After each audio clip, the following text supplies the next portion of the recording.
What's up guys, welcome back to another This Week in Gaming video. Could we be getting Fortnite for the Nintendo Switch? The Halo fan-made online shooter has been shut down, plus there's a lot more, so let's get right into the news.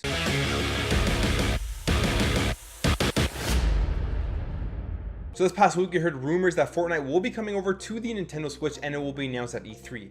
Now this comes from the Twitter account Leaky Panda, who has leaked other things that have come true in the past, but they are saying take this with a grain of salt.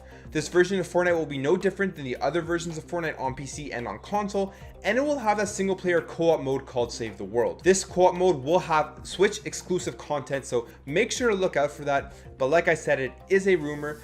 Take it with a grain of salt, but hopefully we hear about it at E3 or before or after. Microsoft has shut down the free-to-play online shooter that uses Halo mods that is on PC. This game was made by El Dorito, and here's what they had to say about shutting this down. While we are humbled and inspired to see the amount of passion poured into this project, the fact remains that it's built upon Microsoft-owned assets that were never lawfully released or authorized for this purpose. As this project reverberated across the community, our team took a step back to assess the materials and explore possible avenues, while Microsoft, like any company, has a responsibility to protect its IP, code, and trademarks. It's not optional, in other words. By the way, we're not shutting down the mod or going after El Dorito. We're enacting action to remove the Halo online code and packages from places it's being hosted. Microsoft also stressed that PC is important to them, and they haven't forgotten about it, saying this: "We hope to be able to partner with El Dorito team and broader mod and content creation community to help inform the types of experiences and features our fans desire. While we have nothing to announce today, please know that PC community is very important to us and top of mind as we work towards the future." Now, for a lot of people out there playing this game, it does suck, but I completely understand why Microsoft has to do this. They do need to protect their IP. They can't just let anybody use their assets in different types of mods. It makes complete sense, but it does look like they will be working on a Halo for the PC in the future. And I think this will come in one of two forms. I think they'll make a specific Halo type of classic Halo for the PC, or they will bring Halo 6 over to the PC. Personally, I think that if they were to bring Halo 6 over to the PC, it could be a mistake for them, because Halo is one of the games that really does push Xbox Ones. And if they were to bring it over to the PC, they may not sell nearly as many more Xbox Ones as they would be hoping for when bringing out Halo 6. More and more European countries are starting to crack down on loot boxes in games, and now loot boxes have become illegal in Belgium. The Belgian Gaming Commission investigated loot boxes on FIFA 18, Overwatch, Counter-Strike Global Offensive, and Battlefront 2. They found all games had illegal loot boxes except for Battlefront 2, but as we know, Battlefront 2 made vast changes because of the community outrage when they first released Battlefront 2.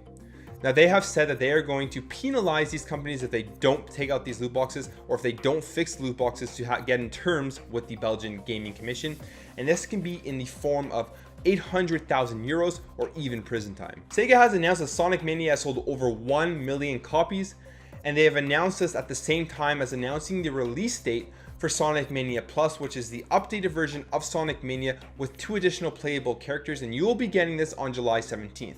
Now, those 2 additional playable characters are Ray the Flying Squirrel and Mighty the Armadillo. And if you've already purchased Sonic Mania, you can upgrade to this version for only $4.99. The Guardian recently interviewed Shinya Takahashi, who is the general manager for the division at Nintendo for entertainment planning and development. And they were talking about Nintendo Labo, and they were talking about how Nintendo always seems to innovate in the industry and come up with these new and creative things.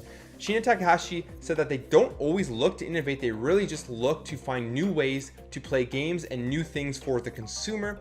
And while doing this, they just happen to come up with new, creative, innovative things. Here's what Shinya Takahashi had to say. "People always ask us whether we take risks on purpose, but to us, we don't really take risks. We just keep trying new things. The thinking that guides us is what we can do to pleasantly surprise players. It's not that we're consciously trying to innovate, we're trying to find ways to make people happy.